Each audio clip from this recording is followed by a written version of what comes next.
मित्रांनो, recently government of इंडियाने foreign investment वरती कॅपिटल गेन्स टॅक्स इम्पोज करण्याची घोषणा केली. कॅपिटल गेन्स टॅक्स याला आपण भांडवली मिळकत कर असं म्हणतो. भांडवली मिळकत कर म्हणजे काय, तर जेव्हा तुम्ही स्टॉक्स, इक्विटी म्हणजे शेअर्स किंवा म्युच्युअल फंड किंवा तुमची स्थावर मालमत्ता किंवा सोनं विकल्यानंतर जे प्रॉफिट कमवता त्यावर त्या प्रॉफिटवर जो कर आपण लावतो त्याला म्हणायचं भांडवली मिळकत कर.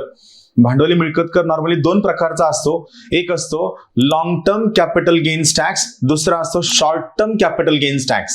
हा वेगवेगळ्या असेटसाठी वेगवेगळा असतो. महत्वाची गोष्ट अशी आहे की खूप सगळ्या मार्केट अनालिस्टने सांगितलं की भारत सरकारने या पद्धतीने परकीय गुंतवणुकीवरती कॅपिटल गेन्स टॅक्स लावण्याची घोषणा केल्यामुळे फॉरेन इन्स्टिट्यूशनल इन्व्हेस्टमेंट म्हणजे परकीय संस्थात्मक गुंतवणुकीवर खूप मोठा परिणाम होऊ शकतो. याला रिकन्सिडर करायला हवं असं मार्केट अनालिस्टचं म्हणणं आहे.